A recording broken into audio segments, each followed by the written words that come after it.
Hi again. So, welcome back. Very quickly, a new audio.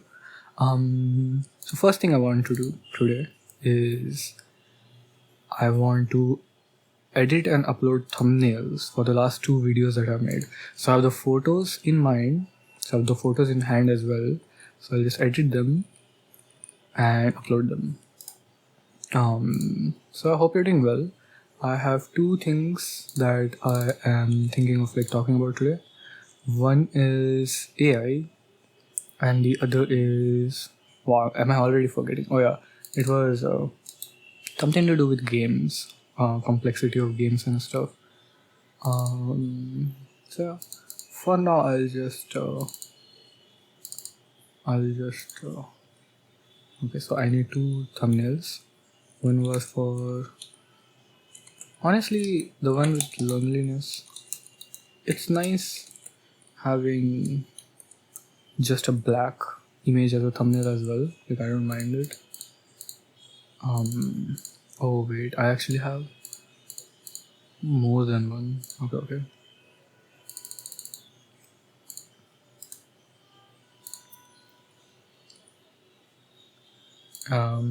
So yeah, I take random photos when I'm on walk or something, when I'm just you know okay. Sorry, I'm just completely all over the place. Um. Okay.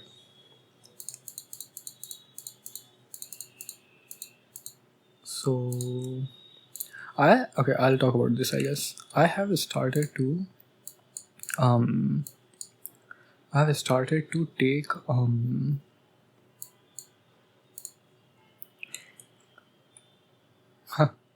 I'm so bad at this. I have started to take selfies because you wouldn't know this, but I'm actually I don't have many photos of myself, and I'm very bad at taking selfies. So I started taking a few selfies, and I think I'm getting better at it. Which I don't know what you think of it, but probably sounds weird. What do you mean by getting better at taking selfies? But actually, I think the practice for you know um practicing different facial expressions or different angles and stuff, surprisingly helpful. I guess while I'm doing this, I might as well do one for this as well. So I do have a bunch of let me actually go to my channel and see which thumbnails I've already used. I've used a bunch of images already, so I need to find which ones I haven't used. Took a couple this time when I went to a farmhouse, so some nice new ones.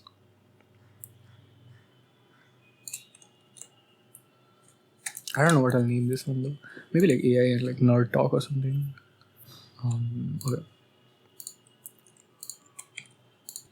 Just ate this food called chap, which is soya, and it is supposed to be this vegetarian sort of food, which vegan food, I think. Which is it vegan actually? I don't know, but it is.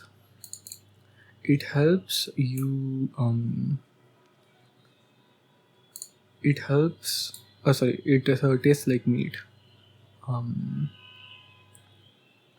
Okay. So let's put the thumbnails.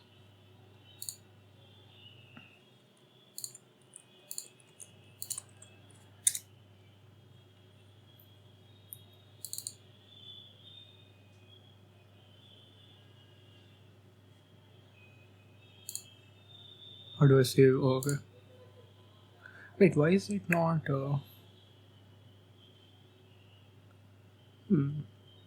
This is weird. The thumbnail. Oh shit! Uh, I accidentally uploaded the wrong thumbnail. Change. Yeah. Now it should be fine.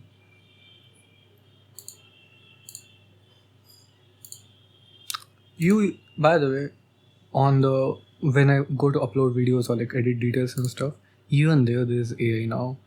I can see like use AI to like make a content better or whatever. I don't use it, of course. Like where will I use it? But I'm just pointing out.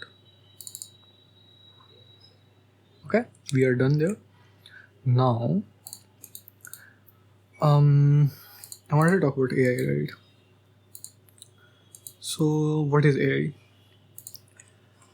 Like there are two I mean, very broadly speaking, there are two camps now, right? People who are using AI for basically everything. You're thinking of people trying to make um, memes, for anywhere from memes to advertisements. I saw like, I don't know, Coca-Cola or some other company as well. Um, they are also using AI to make like advertisements. Of course, a lot of people are using advertisements. AI is in their daily job. People are using it in the assignments. People are using it in a lot of weird places. Then there is a camp who are very against AI. So no matter what, they are not trying to not use AI. Anything that they see, they are like, is this AI or not? If it's AI, I don't want to engage with it. So basically, we have been divided into these two like groups, right? Actually, wanted to discuss a little bit about times in our past when AI or something similar has done something similar where it tries to replace humans or even like sometimes better than humans in some cases. To me, by the way, it's still baffling that banking still exists where bankers like humans have to be involved in some way, because that to me is the perfect place where computers should have replaced everything. One of the very common one that gets brought up a lot is photography, right? Or photography, whatever, however you pronounce it. If you hear it in background noise, I'm sorry, by the way. So for photography, you have people who used to paint, right? They used to paint and they used to create what they see, more or less, right? This was before a lot of like Renaissance and abstract cubism, whatever eras. So when photography came and people were initially like, oh, it takes so long to take a photo, right? You have to sit there for like half an hour, 1 hour, or something like that, and then a photo comes in. It will never replace painters. Of course, as we know nowadays, we have cameras in our hands, right? It went from being non-color, only sepia toned, very blurry, you have to wait for so long to take a photo, to the most powerful, most easily available tool in everyone's hands in a few decades, correct? Technology changes fast. What happened to the painters? Well, it's not a lie that the painters as a job sort of went away. But if you think about it, they were never a job to begin with as well, because it was a very high class society sort of job, right? There were illustrators, of course, who would make things for books and stuff, but they still exist. And if we were to say that for ethical reasons, would you go back and stop photography from being something that is also, before I continue, I feel like I should make my stance clear. I don't like AI the way it's being used, but AI still is an interesting topic, interesting phenomena. So I do want to, and as you'll see from my explanation, we are still too early to say what AI will be good and bad for, because right now we're not just we. I'm not even talking about you and me, but I'm talking about the corporates and the companies and the government who are really focused on the flashy side of AI, which is making videos and making photos, right? Whereas I'm much more interested in something else, which is mostly the capability of it to generate text and understand human language. We'll get back to it. But my point was that I want to sort of explore the idea of AI from the lessons we have learned in the past in history, as well as from a different perspective. I want to be optimistic and pessimistic about it at the same time. So the job of a painter, as we know, sort of went away. But as you know, painters do still exist, right? They do still paint. Even after something like Photoshop, where you could manipulate images, that still exists, right? And nowadays, when you see a photo, you very rarely question, is this photoshopped? Because we sort of have an intuitive understanding, not just what Photoshop looks like, but also very much what could and couldn't have been photoshopped. Like when I see an image of two people standing together, nowadays I wouldn't really think, oh, this is photoshopped, because why would someone have a reason to Photoshop?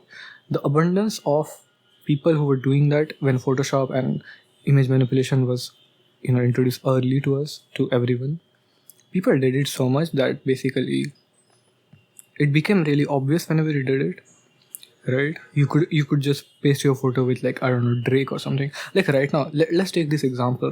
Right now, if I took a photo with, I don't know, Donald Trump, and I showed it to you, why would you think I'm faking it? Like, I have no reason to fake it, right?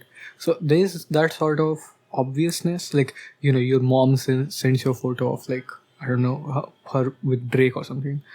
I keep bringing up Drake because I recently saw a photo of, like, some older woman with a Drake sending a selfie to her daughter or something. But my point is, the idea that, oh, anything could be Photoshop, went from scary to very mundane, because now anything that can be photoshopped, you just assume that it is photoshopped. So these sort of, like, minor things started becoming less interesting. Like, what was the last image that you saw? I mean, AI has now taken over it more or less, but what was the last image that you saw that you looked at and went, oh, this is probably photoshopped, right? Or this video has been edited. And of course, very uh, in very huge parts due to AI. By the way, I just suddenly remembered. I saw this tweet of this person going, I was looking at, like, I was hearing to, sorry, my kids have started using that's AI, like, in quotes, that's AI, as a way of saying that's bullshit. So she said, oh, the kid asks, like, her kids asks her, what is this meat? And she says, this is dinosaur meat. And her kid just goes, that's AI. So I thought that was funny, that kids are starting to use AI as, like, sort of a lie thing. But my point is that we grow understanding of why someone would make something, right? Why, like, how much, what is your percentage of this audio that I'm making is AI? Very little, I assume, right? How much of this is scripted, or how much of these topics I've found from AI? Like, some people do this, right? They'll ask AI to give topics to talk about. What do you think? What percentage chance is there that I've gotten this topic from AI? Because you understand the intention behind me making this audio. There is that which is supporting it, right? Whereas if you do see someone making a video on AI, which there are a lot of them, you will very easily realize that, yeah, this is AI, because the intention doesn't seem to be anything interesting, and the actual content seems very mundane. To me, when I see something that is potentially AI, it feels very obvious because there is nothing behind it. To me, AI has just replaced what uninspired content used to look like. It's just now a little bit harder to tell, because now it looks like effortful content as well. So to me, what I used to look for in uninspired content, the stuff that I don't really enjoy watching, now I look for in AI, right? AI content. Um, but again, back to our example with photography, whatever. Um, what is it that it's going to do if it becomes that common, right? Well, photography has a lot of plus points as well, right? Things from wildlife photography to capturing memories to medical photography. I think we can agree that it would be. I'm sorry, I just paused for a second so I could save the audio. I think it would be net negative to take away photography just so we can save people who used to paint, right? Now, I understand the difference between AI and photography very well, which is the biggest difference to me is everything that you have seen. If you heard that was me just clapping, but everything that you see AI make, it has been trained on data that was never consented to begin with. Now, I personally actually believe in the internet being much more of a wild west. So, there is a line where, you know, what do you have to take consent for and what do you not have to take consent for in the internet. Because if you upload a photo on the internet, right, can I put it as a wallpaper without asking you? I mean, I can do it and there is no way you can stop me. Do I need to ask you? Well, some people would prefer it, but many people wouldn't mind it, right? So it becomes very blurry. Of course, in general, you should always ask, but then again, what if the person is no longer online? They don't use whatever, platform you're on anymore. So it becomes difficult to draw a clean line where everyone is happy. And of course, these people very much did not take consent from anyone, right? Artists or otherwise. And you would imagine that even if they had that time, it's not like the artists would have any idea what this would lead to, right? Because this could have been like, who could have predicted that this would be the result?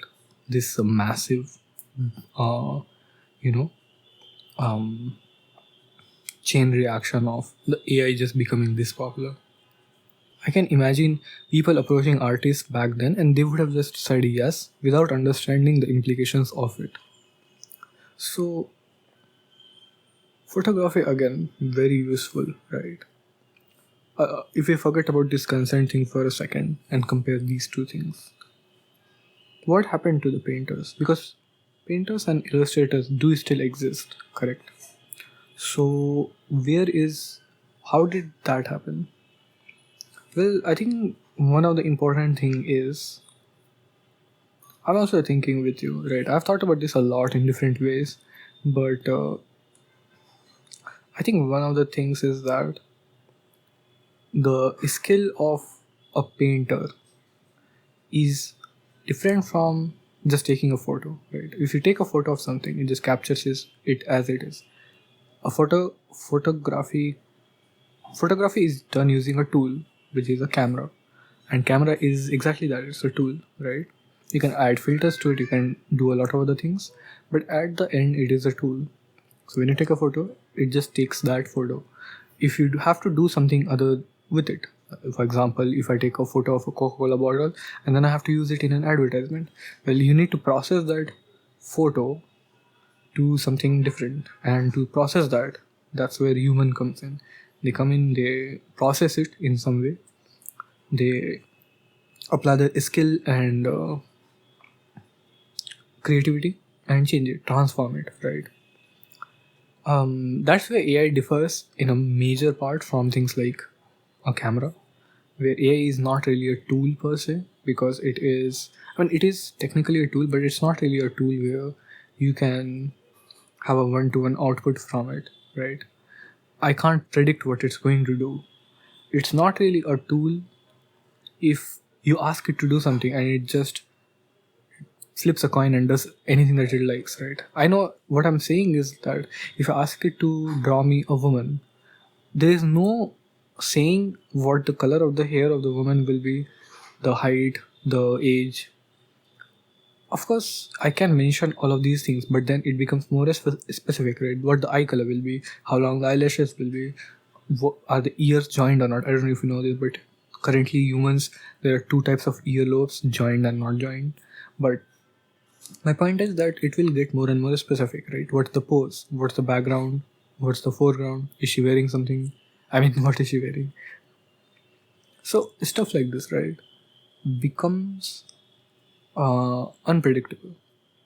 Whereas if I just ask a human to do it, I mean, that is also unpredictable, and that's why this is, so much different from the argument about a camera, where it's just a tool. Whereas this is trying to emulate what humans do, which is they add creativity and randomness to it, right?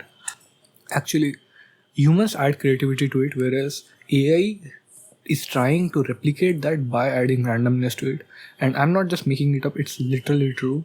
Most of these algorithms are deterministic, so each time you give them a prompt, they'll give back exactly the same answer, but some amount of randomness is deliberately added to them to give the illusion of creativity, I guess.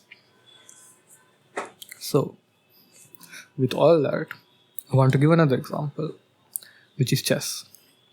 Before computers, chess used to be played raw. Right? People used to just play chess. A lot of theory was developed. In my last audio, I mentioned how chess is played, and I gave a little bit of like what the skills are. But a lot of how chess is understood before chess engines was just by playing and just by understanding the tactics and everything, right? It's very interesting because nowadays games like chess you can't really make anymore. The way chess happened was chess was made, people used to play it for a long time, and once they settled on a certain rule set, right, the current one, people started exploring it more and more, getting much better at it. Whereas nowadays you can't really go like that where you just throw things together and expect it to work. Chess is a wonderful like evolution of multiple games together.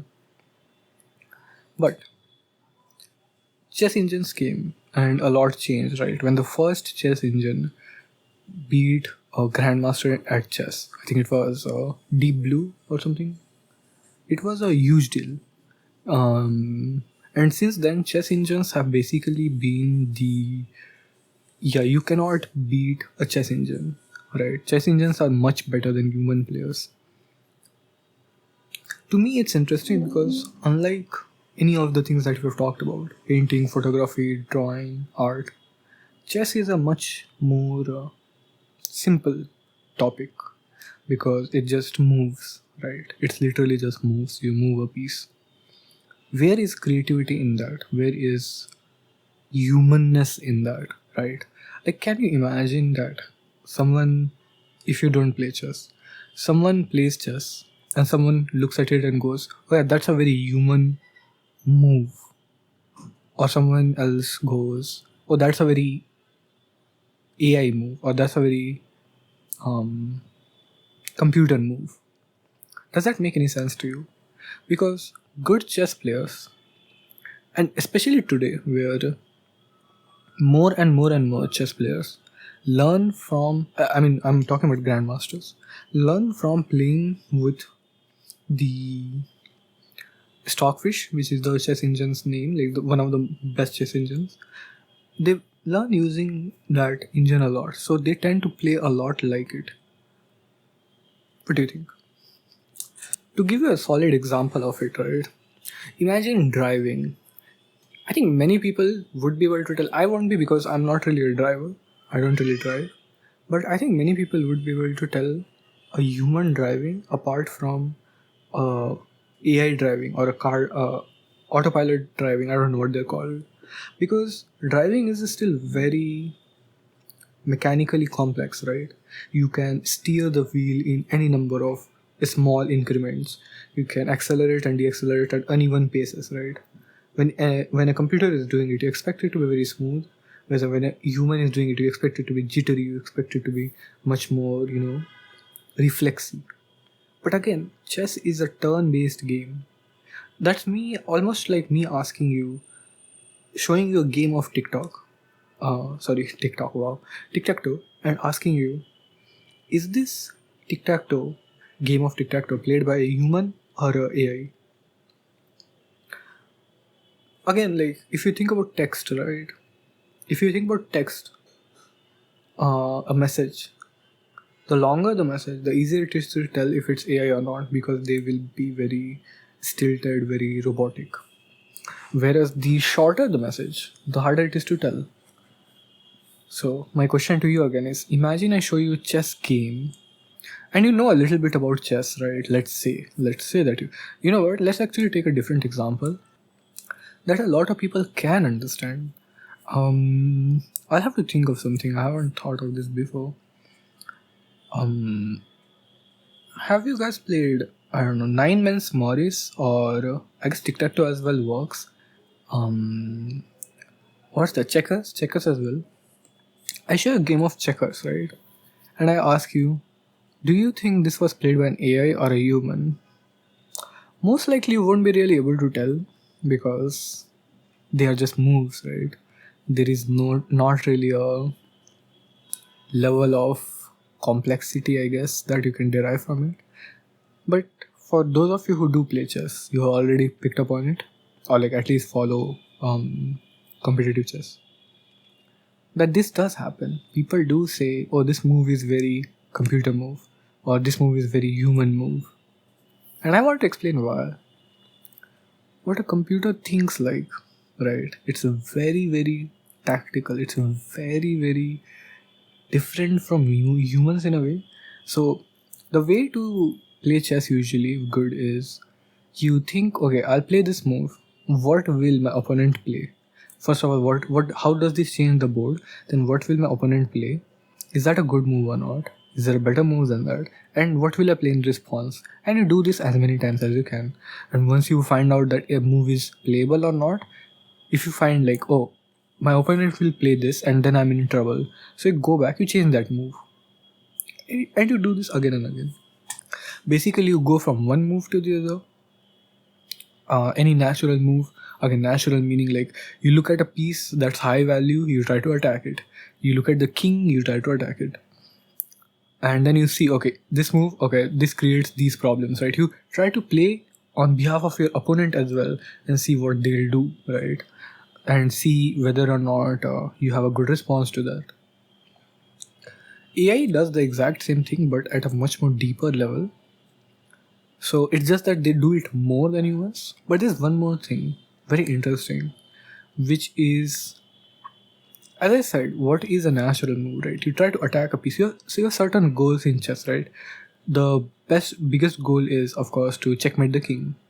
But there's some other goals as well, which is put your pieces on central squares, push your pawns forward, protect your pieces with pawns, protect your higher value pieces by moving them away from the area of attack. Castle, for example, a simple goal. Avoid checkmate. Now, these things are things that lead to the game winning, right? So, when it comes to choosing which move to pick, because imagine a chessboard, right? There are 64 squares, there are for one player 16 pieces that they can move, right? Sometimes only a few of them are available, but many of them are available at any given point. So it is very obvious that you are not going to just pick any random move. You do pick moves based on the list of smaller goals that I mentioned as well as the bigger goal, right? So humans do tend to pick moves based on these, basic goals. Whereas a chess engine, it just raw looks at every single move on the board, right? Not every single move, but many viable moves. So a lot of the times, when a chess engine makes a move, on the surface level, on the first line, basically, it looks like it didn't do anything. It didn't accomplish any of the goals that you associate with a move, which is attack a piece or move a piece to a central square or defend it or something like that. But as you play, you realize that the engine saw something much later that accomplishes one of those goals, and this was the starting point of it. And this is something that very good grandmaster chess players are also able to do if you give them enough time. But not only is it something really hard to do, but also a lot of the time they'll avoid it just to play the game more simply, because the more you do it, the more complicated the game becomes. And playing in a quote-unquote human way is just more natural for us, right? Because you can follow along what you're doing and what your opponent is going to do as well. So all of this was to explain that there is a thing called a human move and a computer move, in quotes, in chess. And I find that fascinating, that even in something as simple as chess, where it should be impossible to tell what is AI and what is not, we are able to. And again, I wasn't planning to make this theme, but it seems like not intuition, intention is the key. It seems like intention is very much involved here, right? I don't know if you know, but people can cheat in chess as well. The way you do it is basically use a chess engine to tell you the best move in a certain scenario, and people can tell that as well. The good players can also recognize when someone is cheating because of these sort of moves where someone will play just a move that seems to make no sense at all, or seems to make sense much later on than earlier on, and you are like, yeah, not even the best players would play this move even if they could see it, just because of the way it affects the game. Like, it's just much more easier to play a normal game. So to me, this was the second place I've seen AI being, because these chess engines do have like certain level of neural network training. Of course, these are not generative AI, right? But these do have some application as well. I don't know if you know this, but AI has been used to detect cancer and other sort of medical. It's been used for medical diagnosis a little bit. I'm not that familiar with it. Maybe I should like look it up a little bit, study on it. But AI does have its uses, right? So, what about the generative video, generative images? Frankly, so far, I've not really seen much use of it other than to create cheap art assets. Basically, art assets when you don't really want or care about the quality of your game. To create voice. Like, my point is, when would I use it? Like, I don't really see myself using video or image text generation at all. Like, I've thought about it a lot, but there's just no place for me to use it.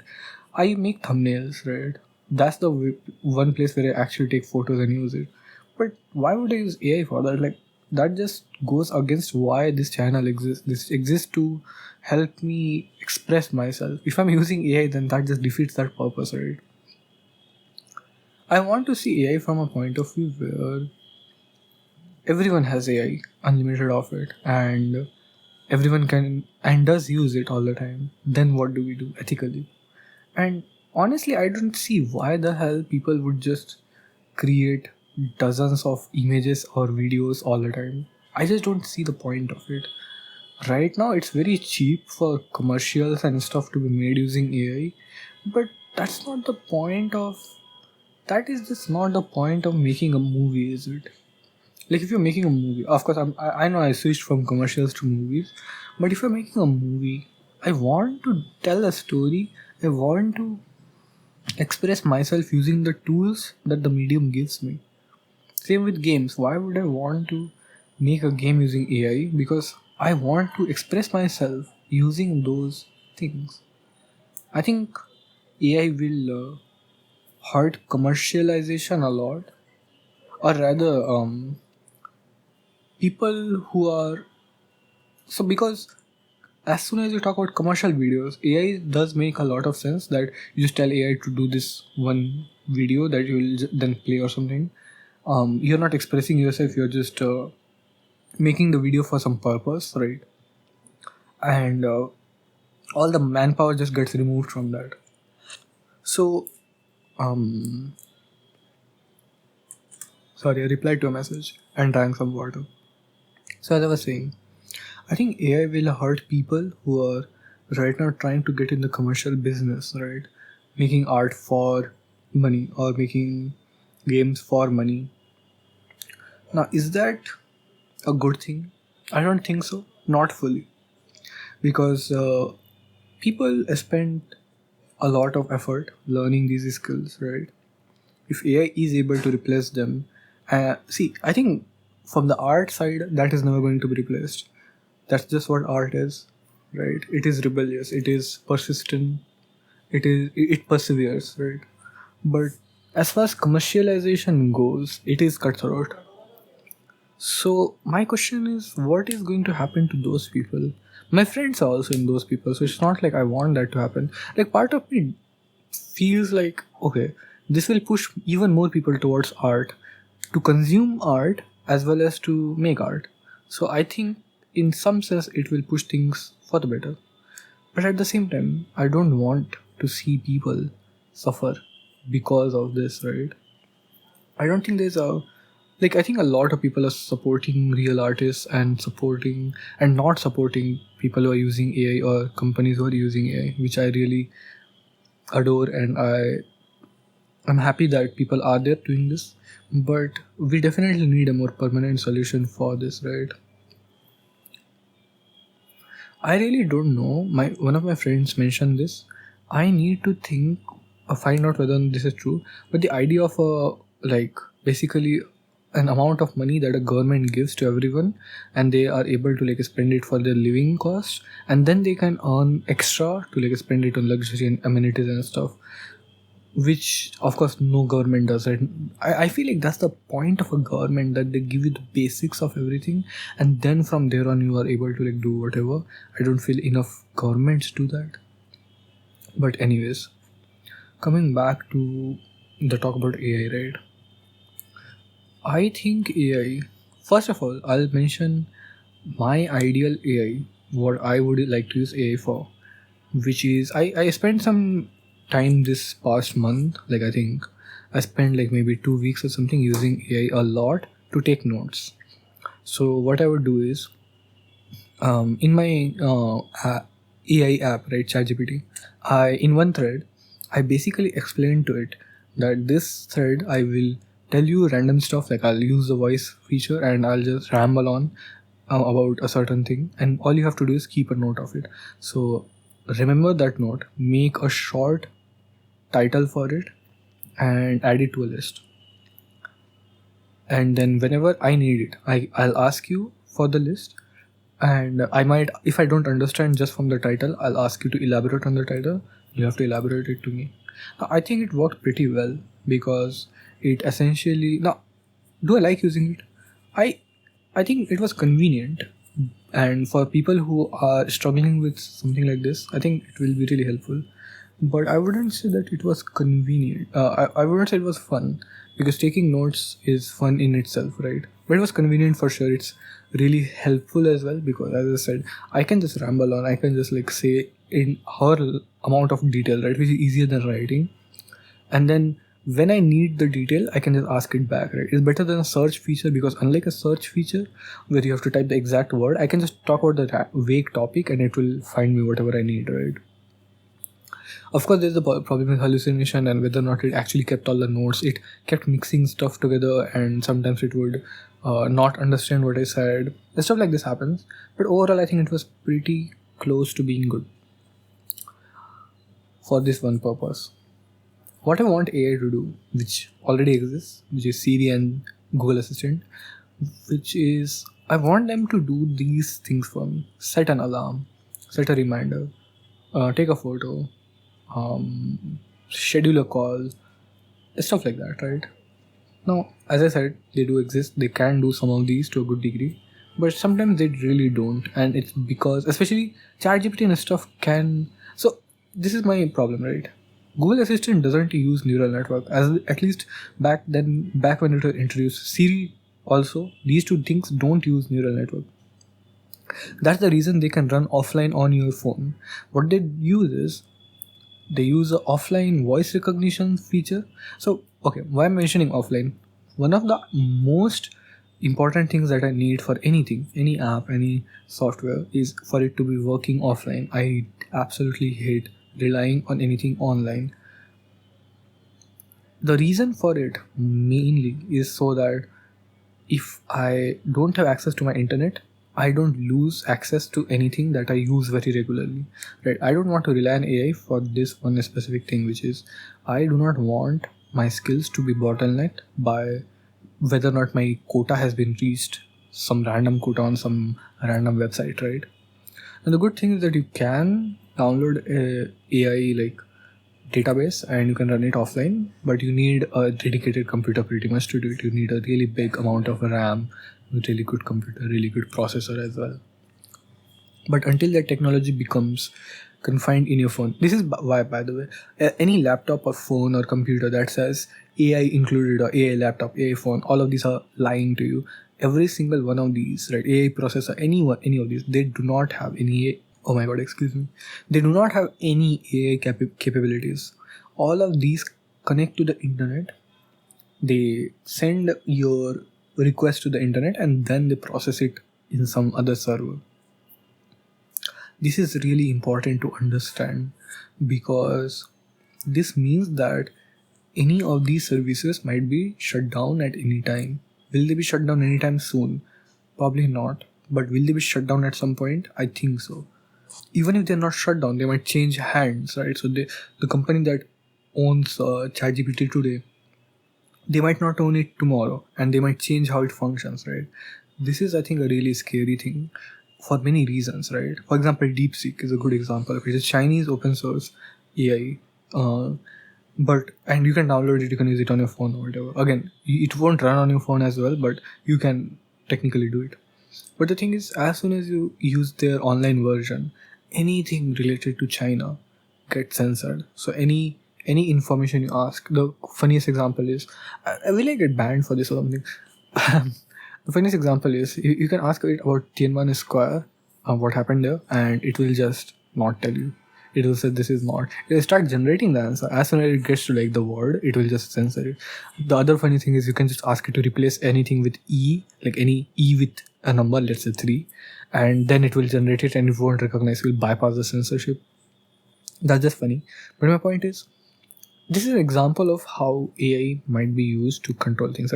Right now, when we use AI, we have certain confidence that the information it's giving, it's at least not maliciously transforming it, right?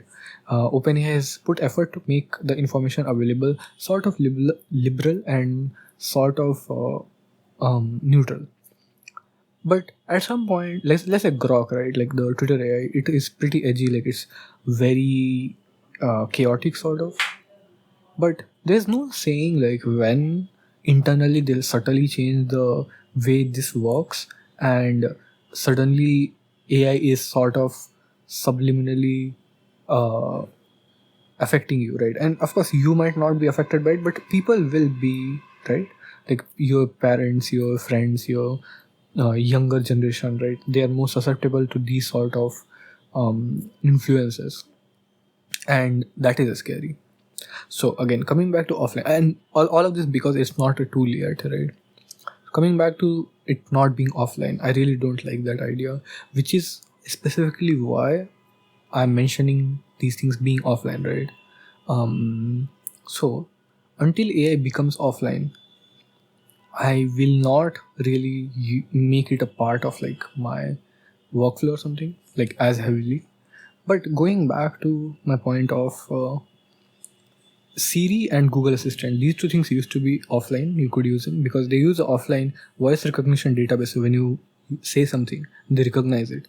Then they convert it to small tasks that you can do, and then they do those tasks. So for example, setting an alarm, they use their own software. So for example, Google Clock or Google Calendar, these are all connected to each other, right? So I can tell it to set a reminder. It will set a reminder for those things. It can do certain things, right? Search something on Google Maps or something on Google, right? I want this connected with, because again, these are offline, these are instructions that are happening. If you don't know how ChatGPT, Gemini, these AIs work, is basically an algorithm where you feed a sentence, right? Let's say the sentence is, again, I've mentioned this like a couple of times now, but let's say the sentence is, who is the president of America? Now, it will try to predict the next word. It's generating the next word. So it predicts the next word with the highest probability is the. Then it feeds this entire thing back to itself. So basically, who is the president of America? Question mark, the. So the next prediction is president, and then it predicts of. So it predicts this sentence, basically, the president of America is whoever it is, right? This is its working mechanism. Now, this happens even if I ask it a simple question like spell cat. It will still go and generate everything. Again, it doesn't need to do any of that. If all I want it to do is just control my phone to keep track of time and stuff like that, right? Again, if I want to use it to keep notes, for example, it can do that. It should be able to do that without using the internet. But right now, it can't. Because right now AI is trying to do everything all at once, and this is something that I really want, for AI to be sort of compartmentalized and dismantled into smaller pieces. I'll give you a very very interesting example, at least to me. Let's say I ask you to program a calculator, right? Or let's say you ask me to program a calculator, and the way I do it is I create a program which learns by looking at things, right? So I show it 1 plus 1 equals to 2. So it learns that, okay, if 1 plus 1 is equal to, if someone asks me what is 1 plus 1, it learns it will answer it's 2. So it learns that. Then I show it 1 plus 2 equals to 3. 1 plus 3 equals to 4. And then I give it a whole list of basically additions, right? A very big, very, very big dictionary of addition. 300 plus 400, 600 plus 500, whatever. It learns a lot of these, like an insane amount of these calculations. Now when I ask it, let's say 28 plus 46, most probably it just has seen it, so I'll just say that answer. But even if it hasn't, right? Let's say I ask it 100 plus 300, and it hasn't seen this exact one. It has still seen patterns, right? Let's say it has seen 10 plus 30, and it has seen 100 plus 100. It can vaguely guess the answer, so it will give me an answer 300. But sometimes it might be wrong, right? But do you see what it's happening? It's every time I'm asking it a question, no matter what it is, it's going through the entire dictionary that I've given it, and then it is trying to guess what the next answer is. This is what generative algorithms do. But this is not how calculators work, right? The way calculator works is I tell it that this is the list of numbers 1 to 9. Next time you have to, if something goes over 9, you just add a 1 in front of it. So it goes 0 to 9, then 10 to 19, and so on, right? It just learns that. With these two rules, it understands all of numbers. And then I tell it, if I add 1 to any number, it will move that much. It understands that. It understands, okay, adding 1 to any number now, how it works. Then I tell it, any number is just 1 added this many times. With these 3 rules, it can now do any addition, right? So anytime I ask it any addition, let's say 3 plus 4, it sees, okay, so I have to do 3 plus 4. Plus 4, what is 4? 4 is 1 added 4 times. It knows because I've given it the list, right? 1 to 9. Then it is, okay, plus 4. So I have to move 4 times ahead. Okay, let's move it 4 times ahead. Where does that land us? Okay, it knows the list of numbers. So it knows after 4 after 3 is 7. So it will give me the answer. And this will work for any number of additions, correct? The dictionary is no longer needed. The processing power is so simple that I could just explain it to you right now. Why aren't we doing this for AI then? Well, the simple answer is maths is much easier to understand than human language. ChatGPT and especially image and video generation, these things have been very well refined for matching human things, human looking video, human looking people, human looking text. What we are not focusing on right now is understanding what it is that, because see, it predicts a certain letter or word, a sentence, right? So we do know what the prediction looks like. What we need to do is try to formalize these predictions, so that instead of it going through the database that it has again and again and again, which if you don't know, all AIs have been trained on a massive amount of data to the point where the data has ended at this point. We are now training AI on AI generated content now because we have just run out of data, which I cannot imagine how badly that will go. But the point is, and I'll also say, like, maybe this is just arrogance, but I do feel like I understand AI on an intuitive level much better than a lot of people. Even people who do understand AI, I like work with AI, I feel like a lot of them claim to not understand it on how it works, which I feel like I don't share the same feelings. But my point is that AI works like this. It takes a lot of generated content and then it tries to predict something, right? But my point is, I think we are at a point we should shift our focus from giving it more data, because this is what is happening. People are trying to find more and more and more generated content to give to AI for to make it better. Where I think we should now shift our focus to make the approach different, to make the approach more formula based, more understood than this randomness. We should work on, again, I'm not a part of a development of AI or anything. I would love to be, and I would love to hear like if you work with it or something, whether or not what I'm saying is making sense or something. Because it could be like I'm saying something that is not doable. I doubt it, but it could be. But my point is, I think we should be focusing on going away from the way we are doing it, which is just randomly generating stuff, and making it much more rigorous. First, ourselves understanding how human language works, and then focusing on, because then it will actually be a tool. Then it will be a tool that anyone would be able to use. Now, again, will that solve the problem of people using it for malicious things? No, it will probably increase it a little bit. My Am I okay with that? See, the thing is, it's going to happen either way, right? Am I okay with nuclear bombs? Not really.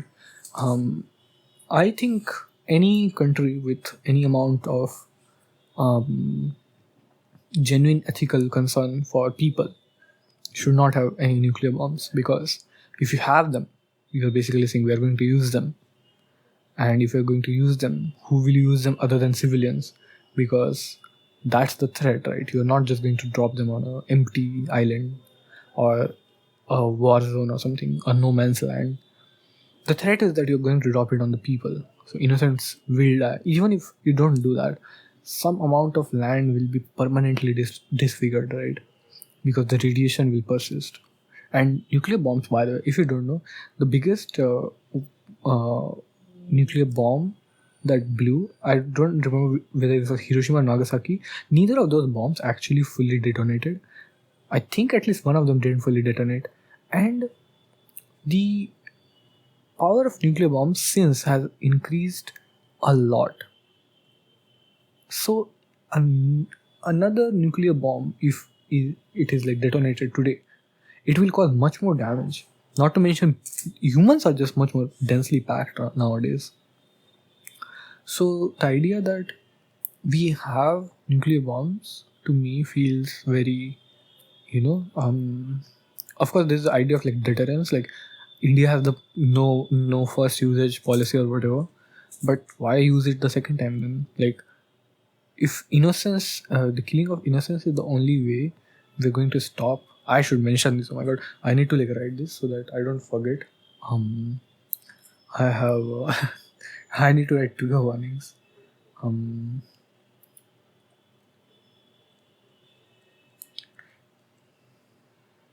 so the point is that there are things that I don't like that do exist, but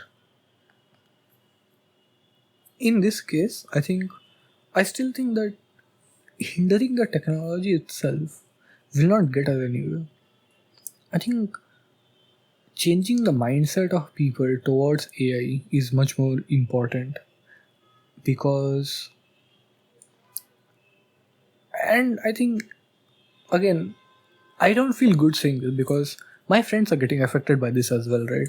Jobs of people I know is getting affected. So it feels very harsh to say this, but I think it is something that has forced us to look into our own selves and ask what does it mean to be human? Does your humanness just comprise of your ability to speak or draw, or is it beyond that, right? What is your value? What are you worth? So I think it has forced us to ask these questions just in a very bad way. um so I think the war against, and I think it is a war. I think if we are going to be honest about what is happening with AI today, it is a war. It's a war between different groups and different factions, and it's not a war against AI necessarily. It's a war on AI. It's a war against people who are thinking that somehow AI is replacing what it means to be human. And I think the war isn't technological. We are not going to win the war by, limiting people from using AI or limiting people from somehow detecting what is made and what is not made with AI. I don't think that's going to help. Should it help? Should some things be done? Yes, absolutely. I think if you use something to, if things and ways exist to detect what is AI, I think it will help. But then it is a Photoshop thing where I think the method itself, if it shouldn't be, it will turn out to be much more human and less technological intensive than anything else. Like, you can do forensic analysis of images and you can find out fairly easily and with a very high certainty which images or videos are AI. So those tools can be, let's say, actually, you know what, that's a really good idea. I never thought about this. So if you don't know, just because the way AI videos and images are made, if you do forensic analysis of it, and I'm saying forensic analysis, it makes it sound much more cool than it is, but it's basically like if you use certain tools to, like, for example, let's say you make negative of it or you grayscale it or something like that, you will actually be able to tell what is AI and what is not very, very easily. So an app that uses I mean, it could be another AI which does that, right? So you could make another AI that is specifically made trained on other AI content, excuse me, to detect AI. Then you give that tool to everyone. You make it available to everyone. Now everyone can tell what is AI and what is not, right? It's a thing that will go on for a while because people will then make AI that is better at hiding itself, right? But I think these things again are helpful, yes, absolutely, and they should be everywhere, right? But ultimately, the way you and I are going to detect AI is by intuition, is by looking at the intention of the thing that you're consuming, right? Video, image, whatever. Ultimately, I think it is going to boil down to that. And I think it's very important to remember that the battle of AI is not a technological one, it is a philosophical one. It's about telling our younger generation that you're not studying to get good grades, you're studying to be good at something. So using AI to get better grades isn't going to help you. The most it's going to hurt is you. It's a battle to explain to our parents that don't believe everything that anyone says to us. I don't know if you were like this when we were younger. Our parents used to say, don't believe everything you see on the internet, don't believe anyone on the street. Now we are the ones who have to explain this to our parents, our older generation, right? I think it's a very interesting battle where we are also forced to ask ourselves some very important questions. And I think answering them is the key to understanding this whole debate of whether or not using AI is good and what it should and shouldn't be used for. I hope any of that made any sense, you related to any of that, because I still think that the suddenness with which AI became good was very scary, right? 5 years ago, AI was not nearly this good. 2 years ago, AI was detectable, and nowadays it's so good that people are barely able to tell what is and what isn't AI. I still think that I am able to, like, to a very good degree, but who knows? Like, I'm not relying on that necessarily. I'm thinking that okay, tomorrow it might change to a point where I'm not able to tell what's AI and what isn't, right? To me, it hasn't been a big issue, like avoiding AI, particularly because anyways the way I navigate the internet has been very person based. So like I only interact with people and I only watch content from people who I really respect. Of course, you have to like dive into random content a little bit to get into it, but it's very easy to tell like when some person is a moral or not, right? And those people like just generally tend to have those similar mindset or whatever you want to say.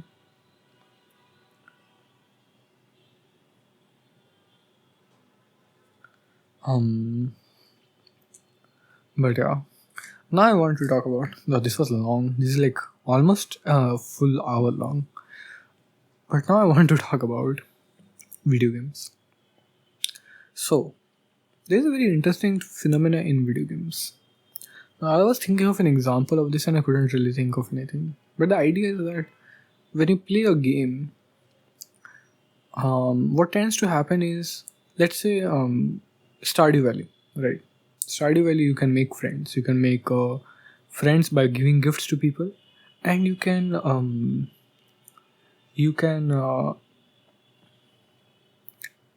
uh, make romantic partners by giving them gifts and then asking them out.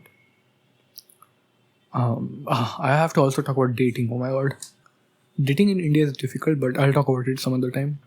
So the two examples that I gave, right, when we're in Stardew Valley, you can give gifts to people uh, for in order for your relationship to grow stronger, and this happens in a lot of different RPGs and other sort of games where you can do certain things that affect certain, relationships or situations or something like that.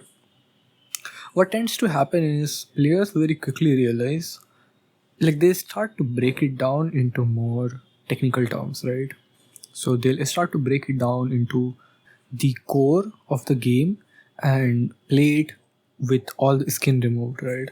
So basically, um, they'll start seeing gifts as numbers, and they'll start seeing characters as names, right? They'll start figuring out, okay, I need to do this at this date. Like, there a certain level of dehumanization happens. Does it happen with everyone? I don't think so. I think it happens with a very small amount of people. But I do want to understand it better, like why it happens. So part of it is simplicity, right? Even in a very complex game, it does become fighting games is another example where fighting games, people have boiled it down to numbers, right? Where you very much are learning things via the number. The same with chess as well, right? Chess, if you look at it from the perspective of the original concept, right, it's a game about a king trying to surround the other king, and there's a war happening where knights and bishops and queens are fighting against, there's an army of pawns, right, and everyone is fighting, people are dying. But when you actually play chess, it becomes such a numbers game. I love the way people, when they talk about these games, they have a very, some sort of sick tendency to gravitate towards alphabets and numbers to represent the game. If you see like a chess game, like look up a chess game, like Google, I don't know, famous chess games, right? Famous chess game by notation or something, and you'll see like AXB, A E5, E6, stuff like this. Because that's how chess is written down. Um, Same with fighting games. People will dilute everything that happens, and they'll have these buttons, right? So they'll have A4, B6, A4, B2, whatever, A plus B. Um, I love it because it just shows, as gamers, we don't give one crap about what the designer intended. We just want to play our game. But I do want to like make a game where you are, when you interact with these characters or you interact with the mechanisms, right, you do find it much more intuitive to interact with them via intuition. Did I say you'll find it intuitive to, or whatever? Where you prefer to interact with these things via intuition rather than via numbers. And this does happen now that I'm thinking about it. The most common example is physics, where we don't remember physics formulas or anything. We just feel it out because our brains are really really good at physics, right?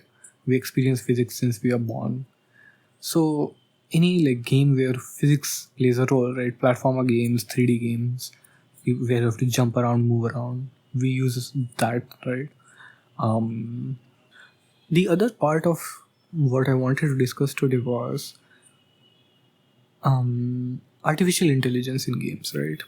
AI, not that AI, but basically, instead of playing with a second player, you play with a computer, right? Let's say Among Us. If you play Among Us with a computer, it will be much less interesting, I think. If you play any of these games, CS, Counter Strike, or chess, for even like chess even will make sense. If you play this with AI, I think you will realize very quickly that they are not as fun to play with, because they just don't have the range of strategy and emotions and everything that humans have. That's and the same applies with players games in which you play against other. See, in games when you see other AI which are human, right? They are there to make you feel better. They are there to make you feel powerful, make you feel cool, make you feel smart, right? You outsmart them a lot.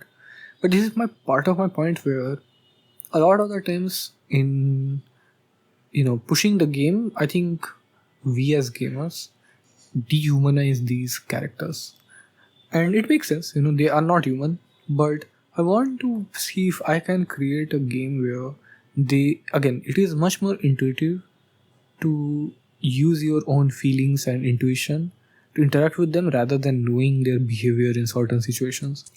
And I do think, the more I think about it, that huge parts of this is due to the simplicity, which is very funny because I've just given two examples of really, really complicated games mechanically, chess and fighting games, where people have diluted them down. Maybe they do dilute it down because it's just so complicated, so it makes it easier for them to follow it along or something. But then why is intuition not helpful? Again, in these two cases at least, it's like there's no intuition to play with, right? It is much more abstract. So I want to, I guess, get in there a little bit. If you don't know, there's a project that I've been working on for. I was working on it for 3 months or something. Then I paused it and I haven't worked on it since. Part of my plans for next year, major parts, is work on games. Work on the games that haven't finished. Work on games and release them. I really need to hold myself accountable and finish that. But yeah, I think it would be interesting to, if you want to see a similar game, Facade is an example. I'll actually share a link to that game to one of my friends. Facade is basically a sort of Facade is a recent game. Not recent. It's a very old game. I think 2007 or something, which was made by two people. I think they took 4 or 6 years to make it.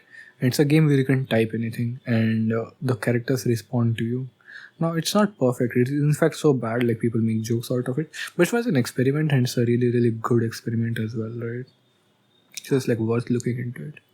Today I played I don't know, 3 hours of Valorant. I shouldn't play this much, but I think once my work actually starts, I won't be able to play it. So I'm trying to make the most out of it. I also need to reply to a couple of my friends, and I need to reply to this one guy who has been.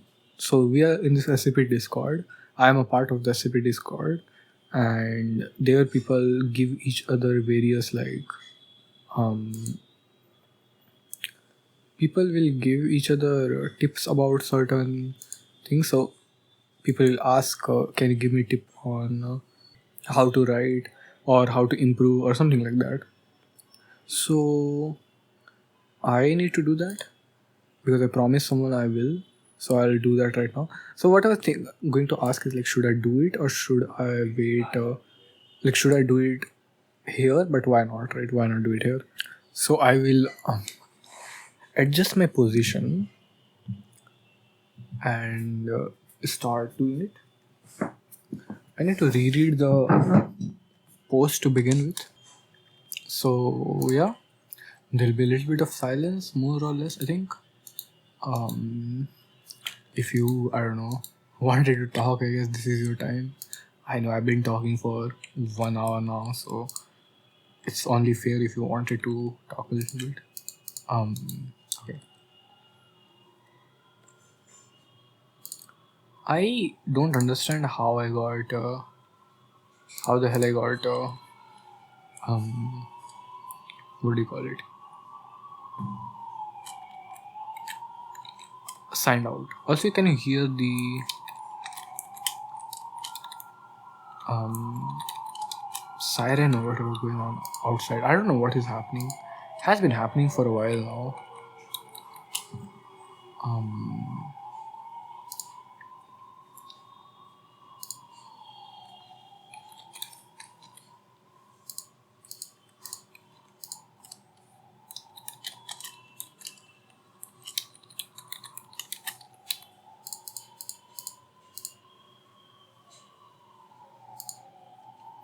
some website just logged me out randomly, and it's just like I don't know why they do this. Okay.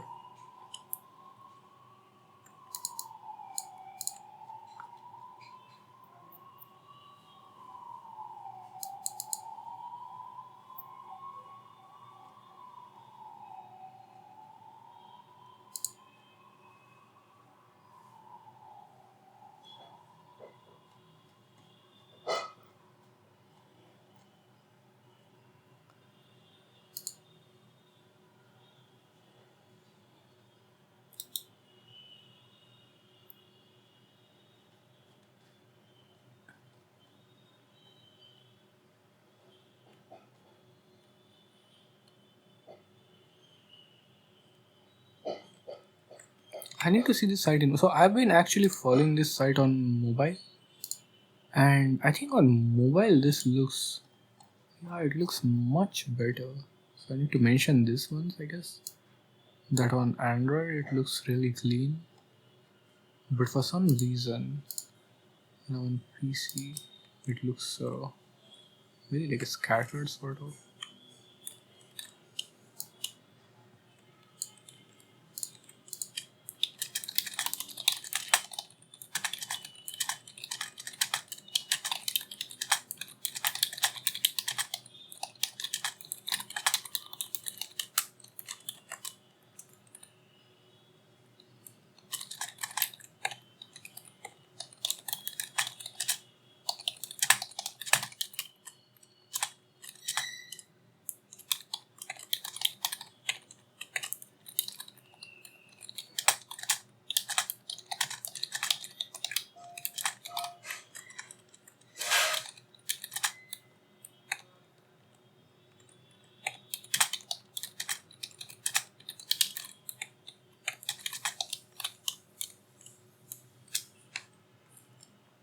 Okay. Um,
I can hear the Christmas carol outside. I don't know if you can, but yeah. Just I'll just break the silence every now and then, maybe. Um,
That's me breaking my knuckles or cracking my knuckles.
If you hear that it's like someone cooking, so there's like, should I just delete it?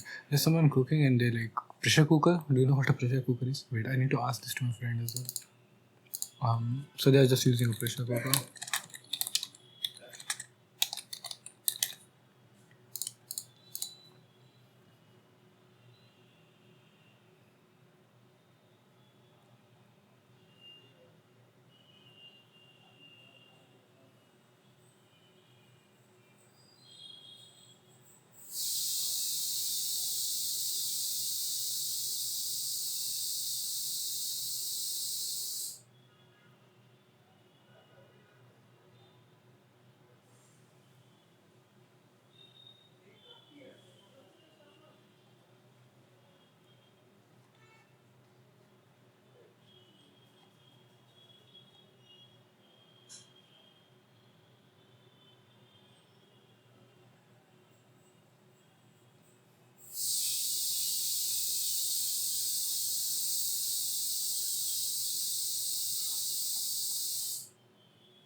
Sorry for the background noise again.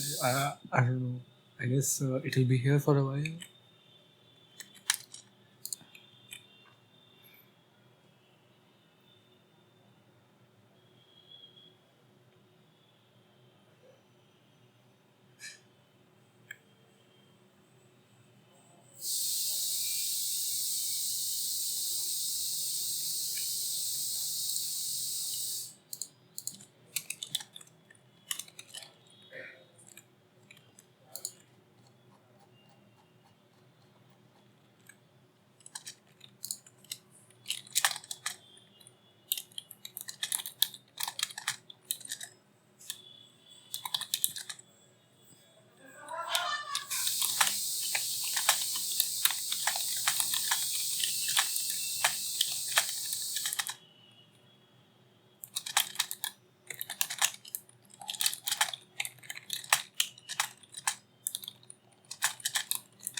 Okay, done. That took a while. Um, I'll also just go and see a little bit about what other people have put here.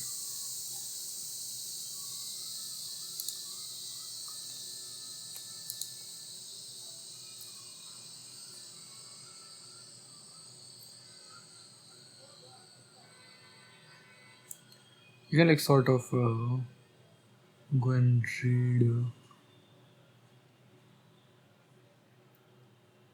drafts and stuff and see like what people are putting. I think at the end I just sort of went, yeah, I will do it like on my own. But let's see.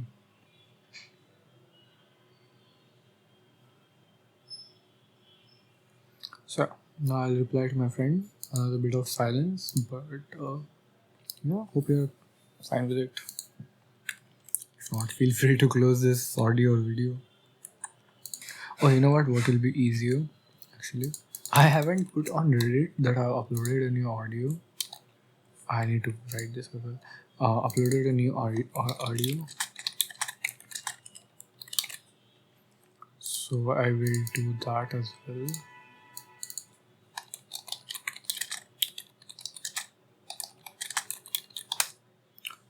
Um,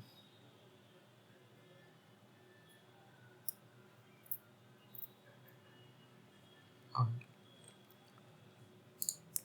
I really don't like the look of the new Reddit, sort of. It's like very, I would say difficult to follow for me personally. I really miss how it used to look, very simple.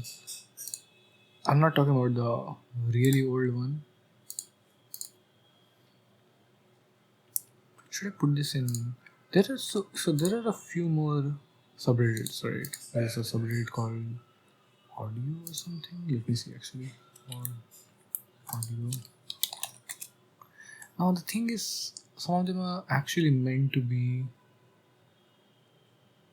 Wait, what is this? Some of them are meant to be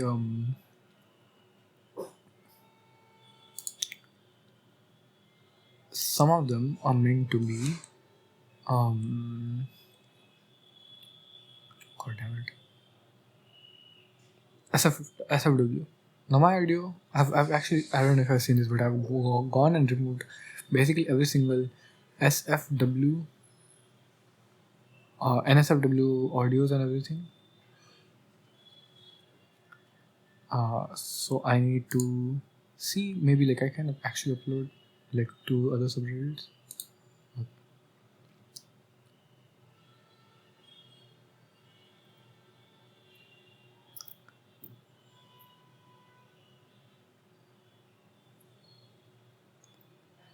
I just want to see audio subreddits and it is just giving me all NSFW. This is too much.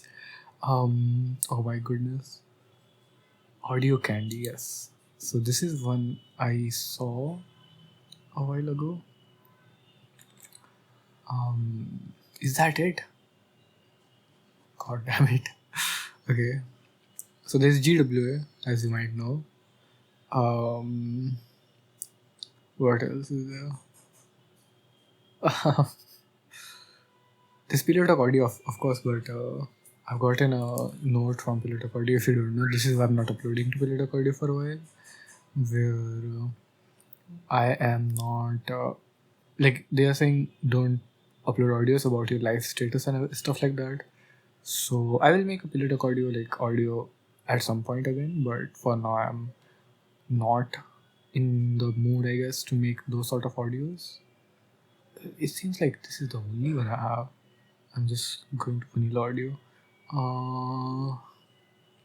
Okay. So I'll open this audio and see what are the rules and everything.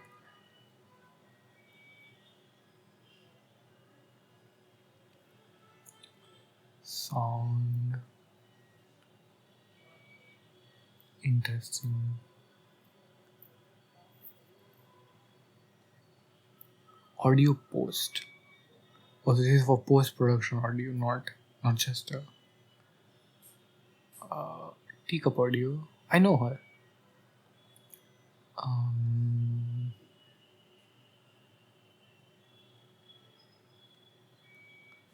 Game audio, stable audio. um,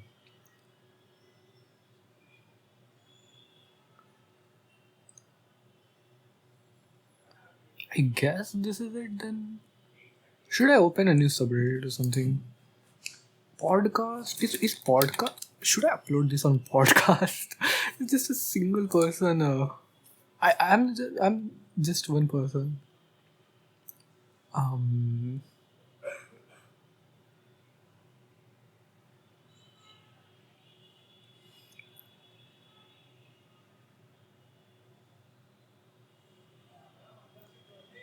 Podcast sharing. What is the actual thing where you should promote? I will see. This is the stuff I feel you can Google and you can find answers, but you can use ChatGPT as well because this is what it's sort of made for. Like reading through Reddit posts and stuff and finding the answer that you want. Basically, what I'm trying to ask is where should I upload my audio if I consider it a podcast? I know people do podcast on Spotify a lot. Should I start uploading to Spotify now? That could be fun. Okay, I'll read vanilla audio. I'll skip any words that are NSFW. What is vanilla audio? It's everything you love about erotic audio and comfort audio role plays, only without kings. Here you'll find passion, romance, but what you won't find are triggering tags or concepts. Strive to find okay. Now I need to see the rules. So vanilla friendly content only.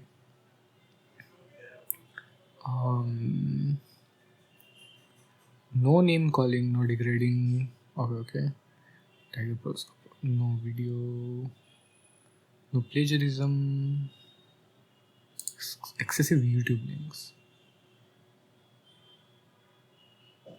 We will allow a small amount of YouTube links per week. Okay, interesting. Now here's my deal, right? It's called vanilla audio. Pilot audio has similar. It's supposed to be vanilla. You are actually not allowed to put a lot of excessive tags or whatever. If I upload my audio here, what will happen? But the thing is, I want more people to find it, right? Let's see audio candy. A place to rest your head and give your ears a treat. Audio candy is an all ages subreddit created for posters who wish to share audios of all type, be they cuddly, rambly, happy, sad, and anything in between. The SFW and could be rated PG-13. So I guess they should be rated PG-13. We made audio candy to positive and welcoming environment. All complaints disputes settled privately brought to the boards. Constructive criticism is welcome, but no negativity. Only audio request, audio-centric video meta posts. Be sure to give credit where is due. Ensure all audios may be performed by your consenting partner. None acceptable posts will be permitted. No links to audio services that you do not own. Okay, you know what? Let's try and upload it here today. So let me actually see a couple of posts here and there. See people put Okay, so people do put YouTube. Okay, cool. Let's see. Now, here's the thing, right? This is very interesting because I don't want minors to listen to my audio, but they are saying it should be taggable PG-13. Correct?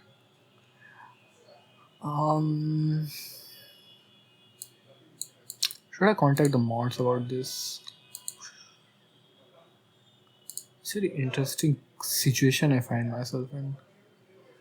You know what? I'll just post this audio and see. Okay, so this is the last audio, right? So I'll go to my YouTube channel and I'll open the video and I'll listen to it a little bit.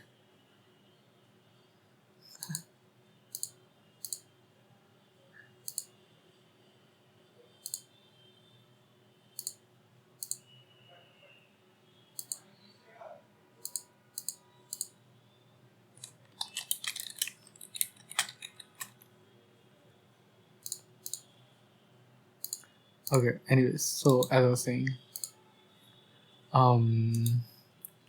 so oh shit, I closed it accidentally. So I will go copy this and we'll upload today to Audio Candy.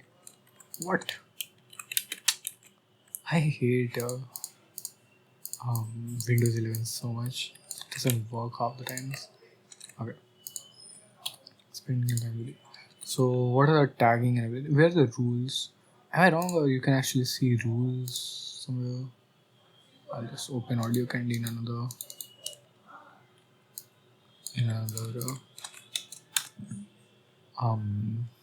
thing. So there aren't any rules as far as I can see, specifically with what tags they need to be. So I'll just tag it like how I usually do, which is, so I tag for F for M. So okay, this is stupid, but I actually tag all my audios as M for F, even though there is nothing specifically in my audios that are like, oh, this is for women only, but I'm not going to explain myself more than this. Okay, so last time I did open I did write tags. Okay, clearly I didn't. I'll just go and get the tag list in a second. I hope I don't make too much noise.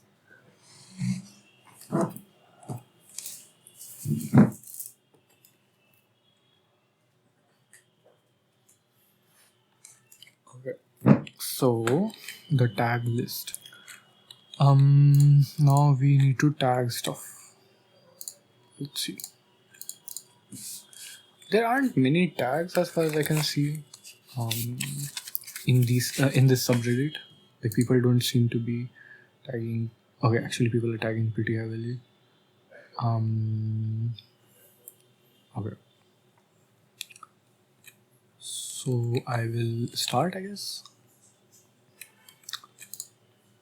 One is, are there any major ones? That's what I'm looking for. So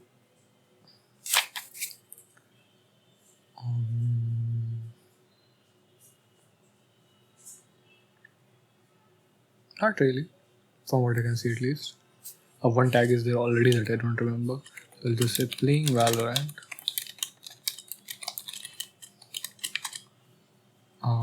Okay, so rambling should be the first one. Ramble.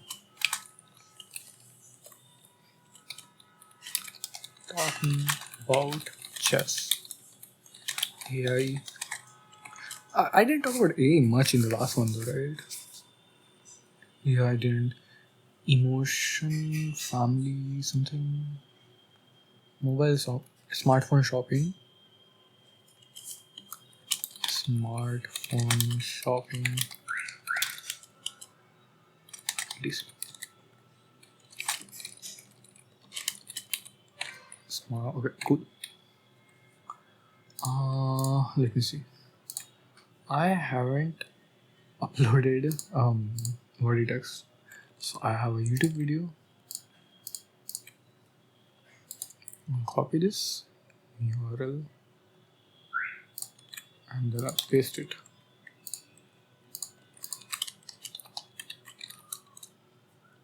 Then I'll copy the sound as one and paste that.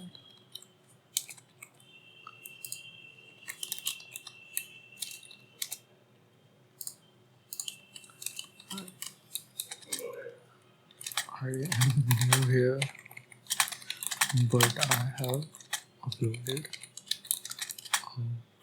quite a few videos in the past. Like, if you enjoy just someone rambling on and on, I hope you find this enjoyable. Merry Christmas. Merry Christmas to you as well. Okay. Seems simple enough. There's something in the title. I guess it's just like you have to put the title or something. Text. Okay. Post, I guess. Is sound guys? Sure. Should I not have posted for sound? I said, by the way, I didn't say shut up to you. It just like said boost your post by posting it to, I don't know, like some cross posting or something as well. So I was like, I don't really need that. Okay. Now I need to post the same thing to my own YouTube, my own subreddit as well.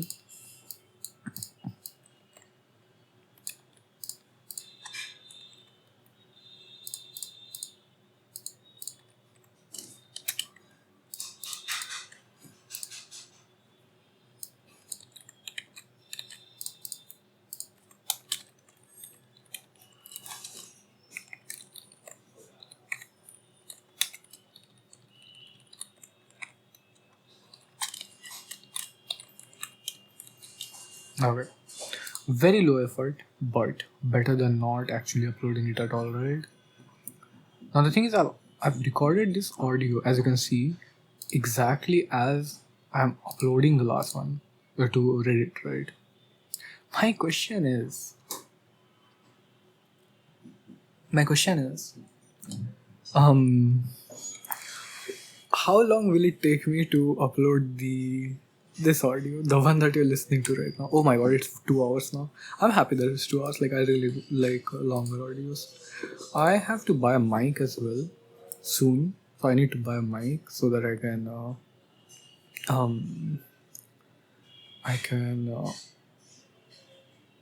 what do you call it? I need to buy a mic that connects to my phone. So right now the mic that I use is a computer mic, right? So I can't really record audio while I'm walking or something. So I really would like a mic that I can use while walking from my home to my office or something. So I can like record that and like create shorter audios that are just me like going from work to home and stuff like that, you know. So they'll be like maybe like 20 minutes or something. But that could be fun as well. I think that is it for today. I had fun. I did stuff that I wanted to do. I had fun as well. So thanks for the company. It means a lot. I think. Oh yeah, I still have to. So I have two things to do. I have to reply to my friend, which will take a while, and I have to also order food. So what food? So as I mentioned, like I already had food before I started recording the audio. So now I am like sort of feeling full at least. I don't know how full I am. So I wanna eat something a little bit lighter side, a little bit on the lighter side, but at the same time nice. Maybe like chicken pieces or something like that. Oh, you know what? If I can get that, if the naked chicken taco is cheap enough, I'll get that. So it's 240 rupees. Is that good enough though? Is it good enough? I think I better be safe and just order something a little bit more. Although it is really good. What else? I could order biryani, but it's literally the opposite of less food. It's like a lot of food. I won't be able to finish it, I think. I can order chop again. I can order. I I need to actually try some veg food at this point. I can't believe I'm saying this, but like non-veg food has disappointed me a little bit recently. But otherwise, like I think I've mentioned this, but I have a joke with my friends that I'm allergic to non-veg vegetarian food. Okay, let me see.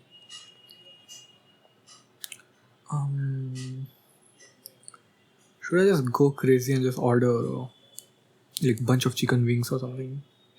Let me see what Nashville's offering.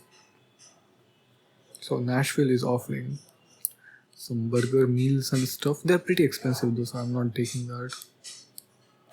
What about their Nashville burger or whatever? Hot American summer. What is mango relish? Mango relish. If it's cheap, I'll get that because it sounds really good. Oh my goodness, it's cheap. Why did I say that? Let me see. It's a burger, so I don't know if you listened to my last video. Of course, no pressure.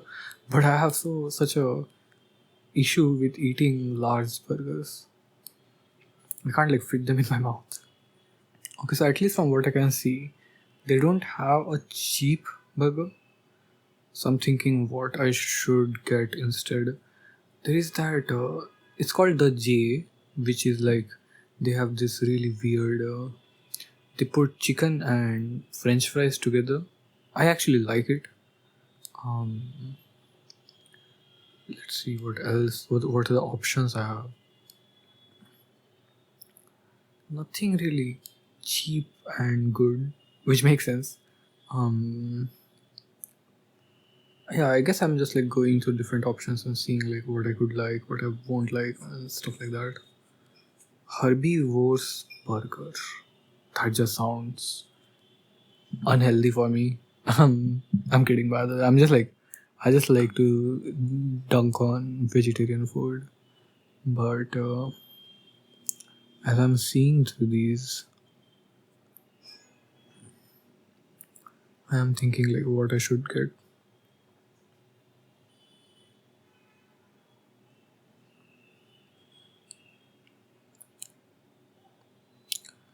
Okay.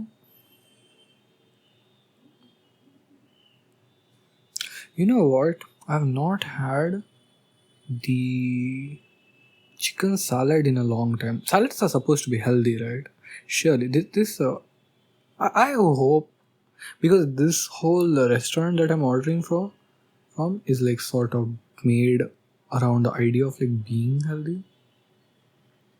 The question is, the chicken here, will it be good or not? I'm gonna trust them once and then order it.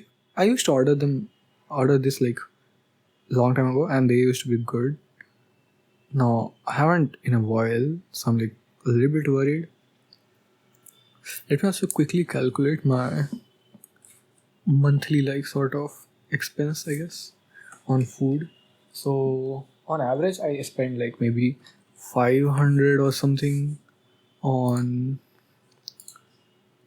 around 500 per day. So that is 15k. 15k, right? So if I increase that to let's say 600 per day, right? That's 300 per meal, morning and evening, and then like some breakfast or something. Let's just go 700. I just want to see like what 700 does. 700 into 30. I know I can do this in my mind, but 21k. Okay. And 600 is what? 30. 18k. Okay, I think it's fine. It's not ideal, of course. Like 500 is ideal, but this is also not too bad. I think it's alright. Overall, maybe it's more like, let's say 20k. So 20k plus 15k is my rent. So that is 35k. So I have 25k left from my salary. Okay. Cool. I know this probably didn't make much sense to you, so I'm sorry. Okay. So what am I going to do? Oh yeah, I already placed the order, so I can now start. It says 48 minutes. I somehow doubt that it will take me whole 48 minutes before I stop recording. But if it does, you know what? Cool. It will be another hour added. But for now, I'll start replying to my friend. I have been talking about like me being single a lot recently with my like real life friends, friends that I talk on calls or friends who are like near me, right? And I've been like questioning like whether I'm like whining too much about it. I don't know. Like if you are listening to this, like let me know because I don't know. If you don't know, I'm like 23 and I have never been in a relationship before. I actually don't think it's. I'm not being like cocky or anything, but I don't think it's because of a fault of mine or anything. I think it's just like circumstantial where I've just never found someone. For example, like I in college we had a very like skewed ratio of girls to boys. So we had around 20. So we had 36 people in total. I'll just calculate it. 36 people in total, 8 girls, 28 guys. So 28 guys and 8 girls, right? Of course, I made friends with like all of them, but all of them were in a relationship, literally all of them, right? Then outside of college, I made. So this is my first year outside of college, like it's about to be finished. And I made 6 new friends. And I think 6 new friends. Let me actually remember all of them. So this is. I'm like silently remembering. Okay.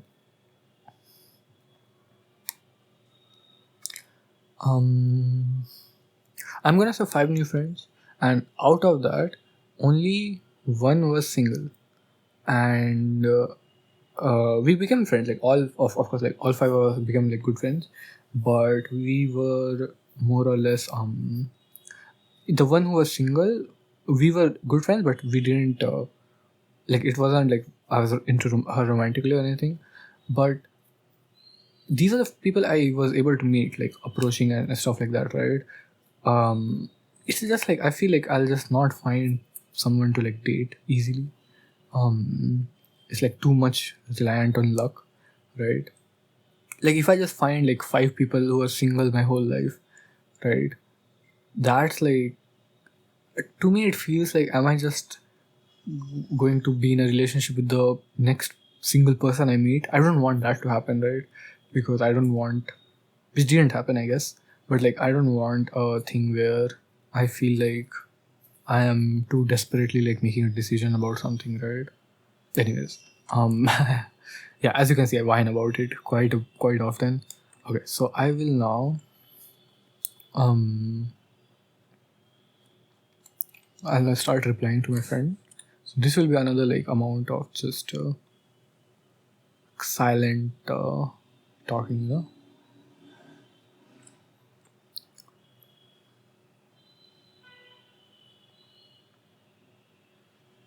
You know what? I could just send that friend an audio message. At least I need to like make some notes or something, so I'll do that. Whether or not did I forget to? Oh my god, I'm such a dumbass. I took notes of. I took notes of the smartphone shopping thing, and completely forgot to link those things in the video. So I just did that. Thankfully, it was really quick. A/B testing. If you don't know nowadays, there is this thing where you can add multiple titles and multiple thumbnails, and you can see the analytics of which one performs better. I don't use it because it's just more work for me if I do that, and I don't really upload audios for them to like perform better, quote unquote, or whatever. But yeah, I was just mentioning it to you. Anyways, so I will now start taking notes. This time, hopefully, I don't forget to like use them afterwards.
You might be hearing like people singing outside. Couple of my roommates are singing. Um,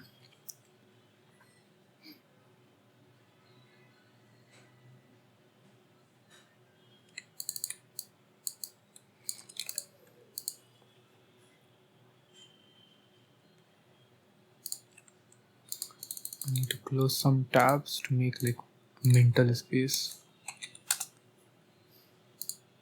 Are you a tab holder or not? Because I actually am very much. I don't hold spas. Spas. I don't hold what do you call it? Tabs. I close all the tabs every time. Uh, I close all the tabs all the time. Oh my goodness! I just realized I forgot to mention anything about. Let me just write it down. Next audio mention the social mixer. I don't know if I'll have the energy to talk about it right now, but completely forgot about talking about the social mixer. Um, Basically, me and my friend went to like a thing where we meet new people. Ignore the bell. And it was really fun. It was really nice. We met new people as we intended to. I'm a very introverted person, but I actually talked and interacted quite a bit in there. I think nobody actually realized that I'm an introvert. Okay. Okay.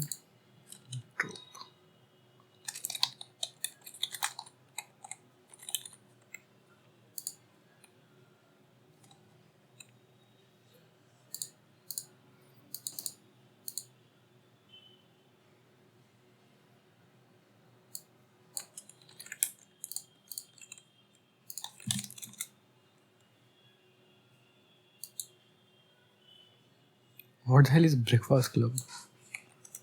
Oh my goodness.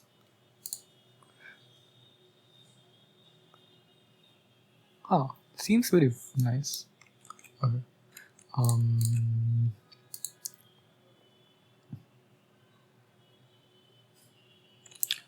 Let me see.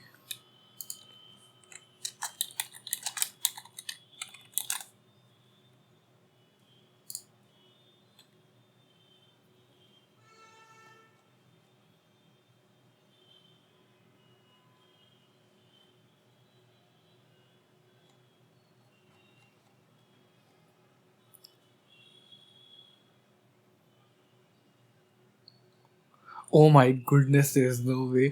Because I'm reading this. One of my friends mentioned this like makeover trope, and she mentioned Alison's breakfast club makeover.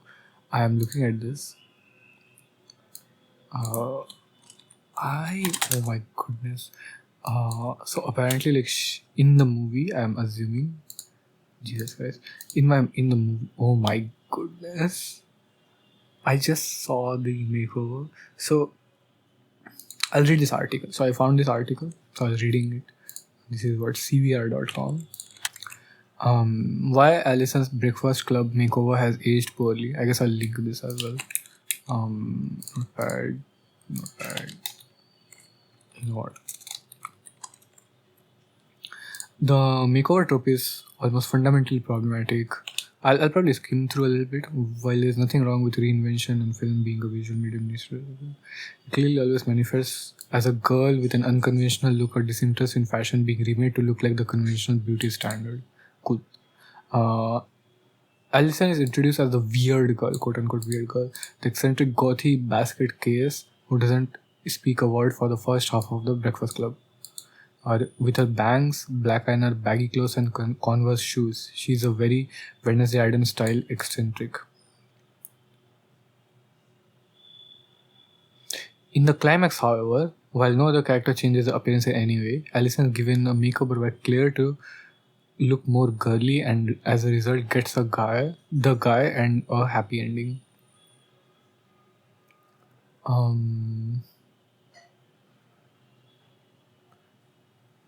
Actor Ellie Sheed said that she didn't like and felt uncomfortable with the decision.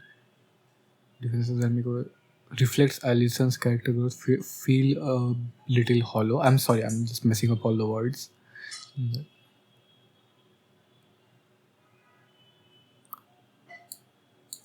Yeah, so the next problem with the makeover to many was that it arguably made Alison look less pretty.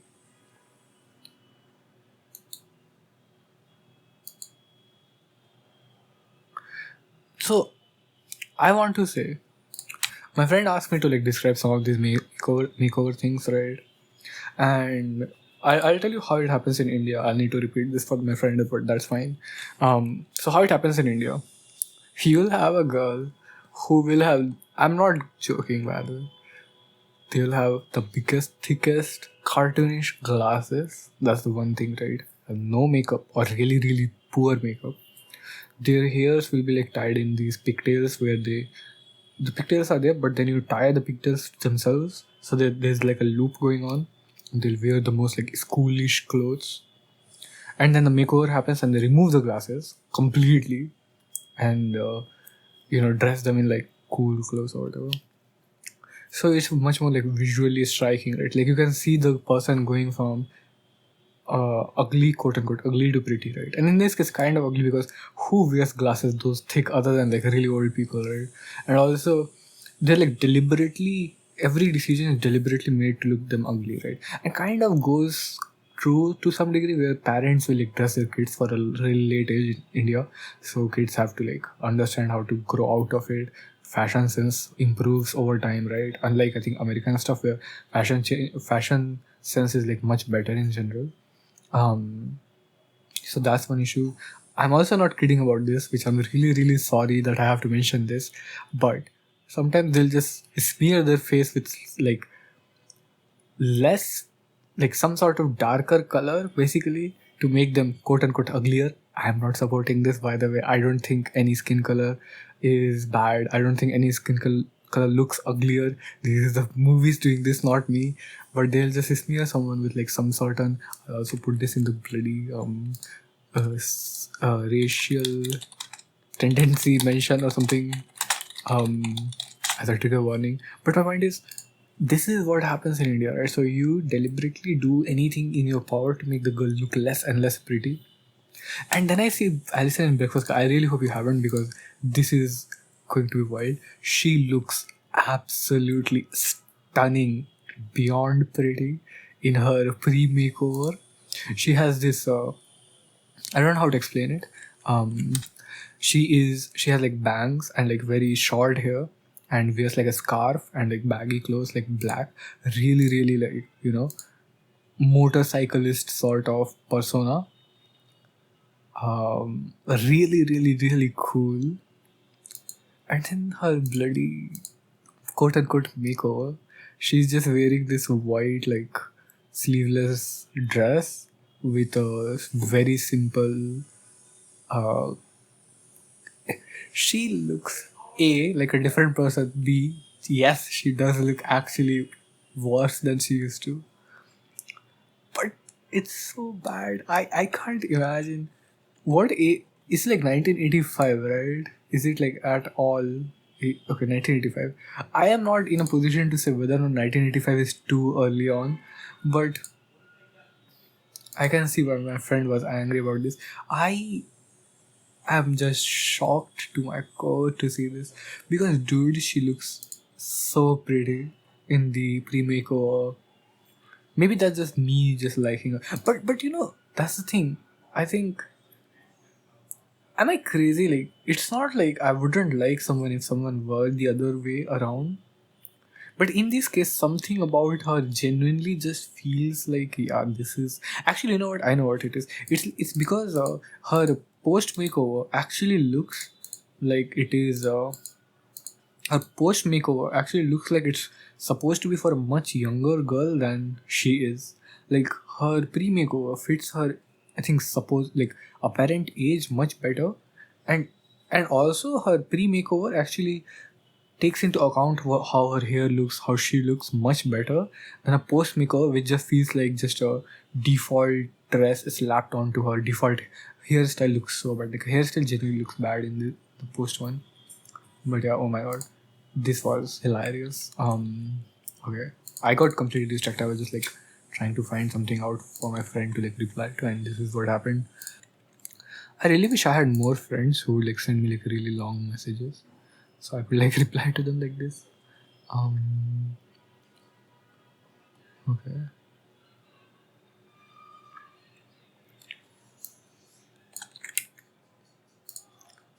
I need to also write these things for.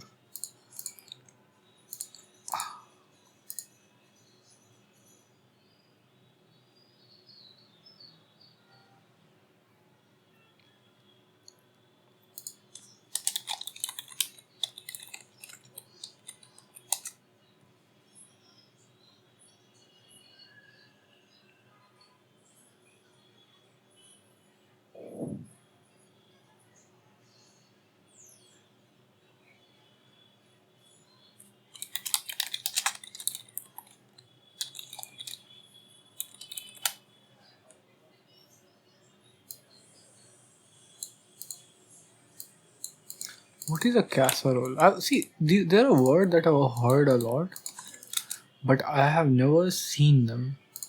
So I don't know what they are. It looks good food wise. Okay.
My audio already got like a couple of views when I posted it on Audio Candy or whatever, which is pretty interesting. Doesn't really happen that often.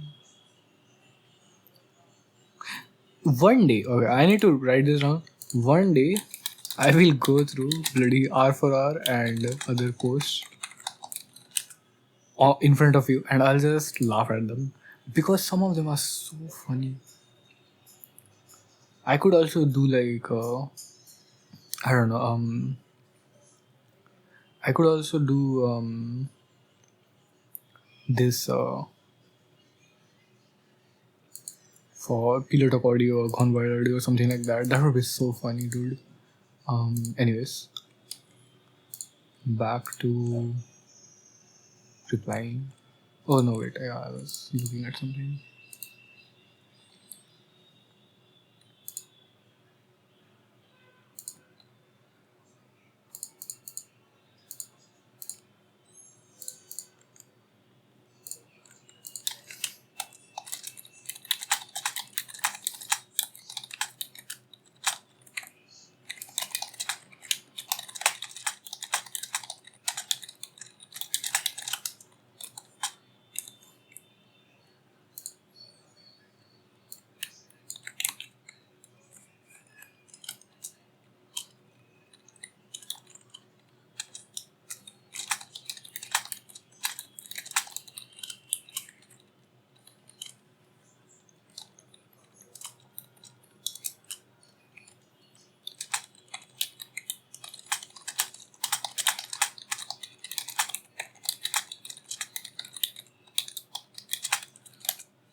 Just realize I also have to nudge the.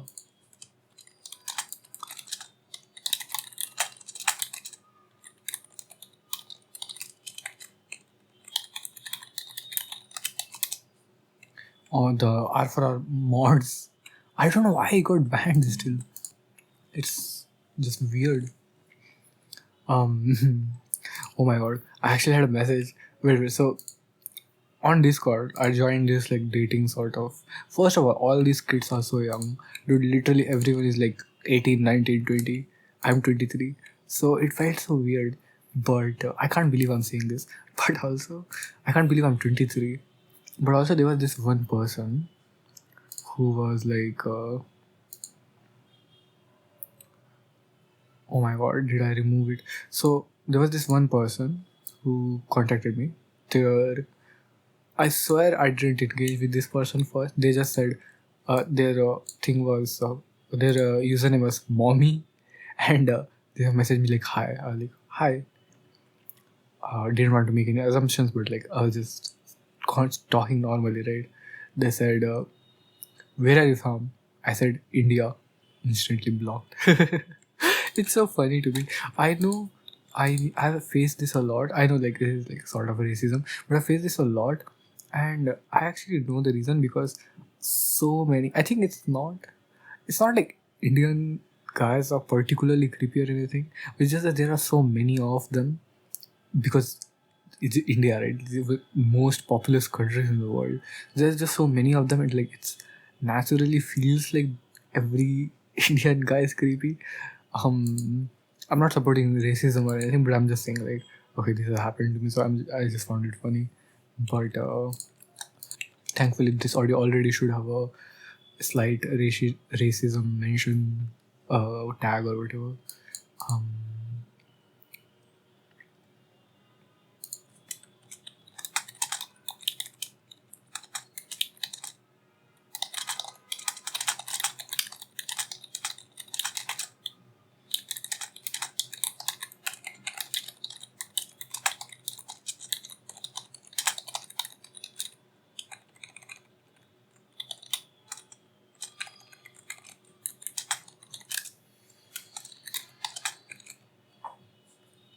okay. I think I've replied to more or less everything I wanted to. You probably heard that. I'll just leave that in. The rest of it is me. I think I'll audio reply. Like I'll make an audio to my friend. But yeah, I hope you're doing well. I hope everything is good with you. And take care. See you soon. And yeah, bye bye.